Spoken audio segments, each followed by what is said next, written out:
Soy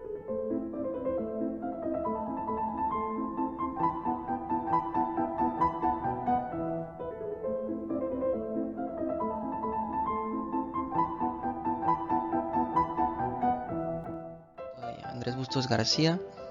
Hoy les vengo a presentar mi proyecto final de la materia Cálculo 1. Soy de primer semestre, especialmente del grupo 1104. Esta clase la imparte el profesor Enrique Espinosa Loyola.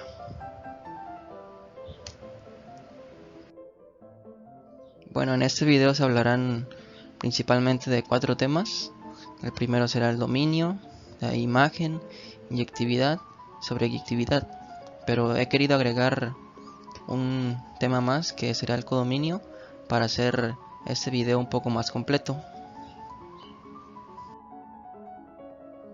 Bien, empezaremos con una breve introducción sobre el concepto de función.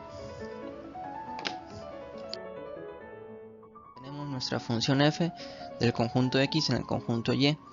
Entonces es una ley o regla que a cada elemento x pequeña de nuestro conjunto x le hace corresponder un único elemento y pequeña de nuestro conjunto y. Y la función f de x en y se representa por esta expresión que se lee la función f de x en y.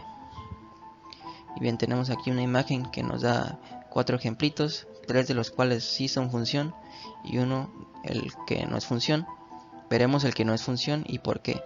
Vemos que en nuestro conjunto x hay 3 elementos, en el cual el primer elemento, que sería cualquier x pequeña, le corresponden 2 de nuestro conjunto y esto es incorrecto, ya que como ven en estas 3 imágenes, a todos nuestros elementos del conjunto x solo les corresponde 1 del conjunto y.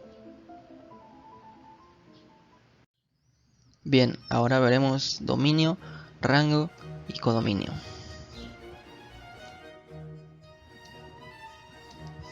Bien, dominio. El dominio es el conjunto de valores de entrada de una función. El rango o imagen es el conjunto de valores de salida de una función. Y el codominio es el conjunto que contiene el rango.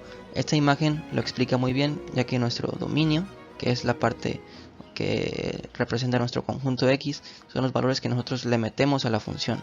En este caso 1, 2 y 3. Los valores de salida serían estos que señalan el rango, que serían 2, 4 y 6. En este caso la función es 2x, ya que vemos que cada número lo multiplicamos por 2, 2 por 1, 2, 2 por 2, 4, 2 por 3, 6. Y como ya no hay más elementos de nuestro dominio, ya no le puede corresponder ni uno más, aunque si nosotros tuviéramos un 4 acá, seguramente le correspondería el 8. Pero como no hay, entonces por eso es nuestro codominio, ya que este contiene al rango. Y son los posibles valores que puede tomar nuestro conjunto y. Bien, veremos unos ejemplos. Consideremos a la función como f de x igual a x más 3. Debemos obtener su dominio, codominio y su rango. Bien, observemos que esta función no tiene ninguna restricción en su dominio, es decir, que la regla de correspondencia que la define es aplicable a cualquier número real. Por lo tanto, su dominio es el conjunto de todos los números reales. También observemos que su codominio también son todos los números reales, pues si x es un número real, la expresión x más 3 también va a serlo. Y escribimos que el dominio de f va a ser igual a todos los reales, igual al codominio de f. Y solemos denotarla como que f va de R en R. Entonces, ¿cómo obtenemos el rango? Dijimos que el rango de f es el conjunto formado por todos los valores de salida de la función. Es decir, que el rango de f va a ser igual a una y pequeña en R, tal que y va a ser igual a nuestra función para alguna x pequeña en R. Esto quiere decir que en el conjunto del rango de f, que también se puede notar como imagen de f, o también im de f, están todas las posibles soluciones de la ecuación y igual a x más 3. Y observemos que para cada número real x tenemos un número real y pequeña, por lo que todo número real es una posible solución. Es decir, que el rango de f también va a ser igual a r, o sea que el rango de f son todos los números reales. Bien, ahora veremos cómo se comporta nuestra función gráficamente. Recordemos que nuestra función era x más 3, entonces por definición sabemos que y es igual a f de x, así que solo sustituimos. Y ahora necesitaremos tabular para saber dónde se encuentran nuestros puntos. Nosotros le inyectamos enteros, que serían menos 3, menos 1, 0 y 1. Entonces lo único que hacemos es sustituir los valores que nosotros queramos, esos son arbitrarios, en nuestra función. Entonces nos queda como que y es igual a menos 3 más 3, que nos queda igual a 0. Vemos que nuestro menos 3 va a estar en el eje de las x y nuestro 0 en el eje de las y. Y así sucesivamente. Con el menos 1 nos queda 2, menos 1 en el eje de las x y 2 en el eje de las y. 0, 3, 1 y 4.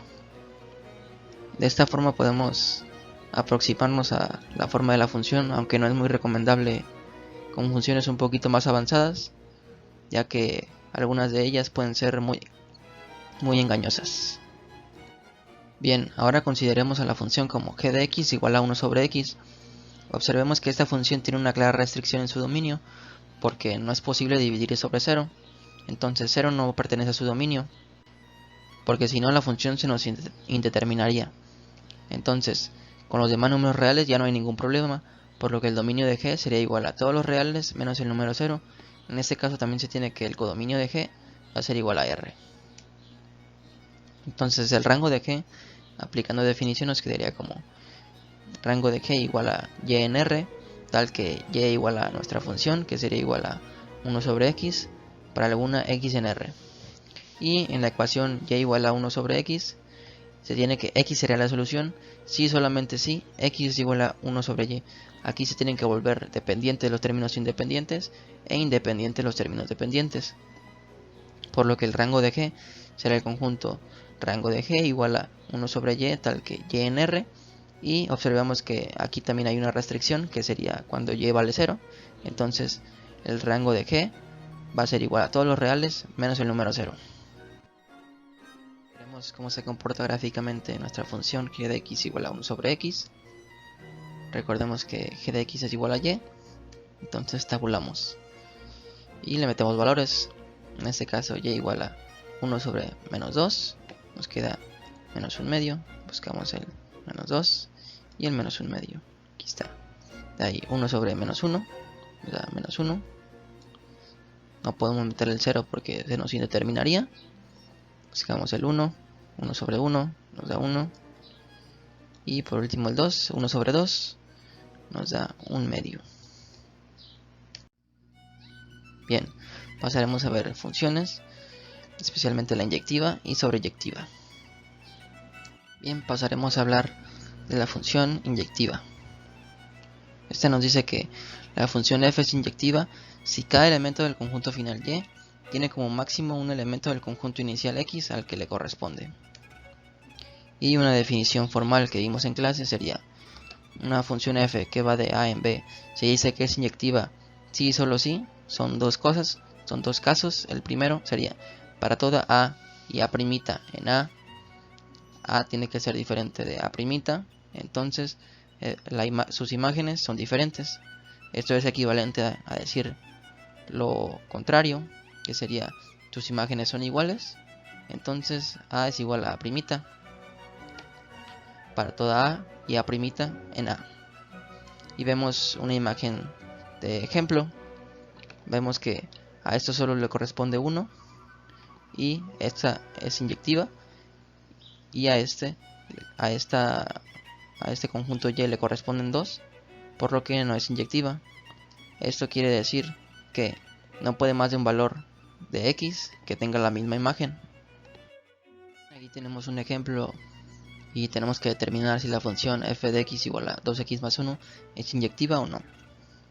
Para empezar, tenemos que escribir la condición de inyectividad, que nos dice que si sus imágenes son iguales, entonces la función, en este caso en términos de a, 2a más 1 es igual a 2a' más 1, tienen que ser iguales. Vamos a ver si es cierto. Aplicamos ley de cancelación para el 1 y aplicamos ley de cancelación para el 2 y nos queda que efectivamente a es igual a a'. Bien, entonces tenemos que para todo a y a' en el dominio de f, que sería R, tal es que f de a igual a f de a', entonces a es igual a a', entonces f es inyectiva. Y tenemos aquí un ejemplo de cómo se verían gráficamente. Bien, ahora checaremos si la función f de x igual a x cuadrada es inyectiva o no.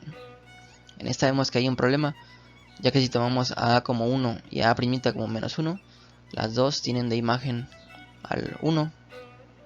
Entonces, esto quiere decir que a sí es diferente de a', pero sus imágenes son iguales. Por lo tanto, f no es inyectiva. Y vemos aquí su gráfica, y vimos en clase que por el criterio de la recta horizontal, esta no es inyectiva, ya que si trazamos una recta en cualquiera de los puntos por donde pase la función, se cruza dos veces y esto termina que no es inyectiva. Bien, ahora veremos sobreyectividad. Una función f es sobreyectiva si todo elemento del conjunto final y tiene al menos un elemento del conjunto inicial x al que le corresponde.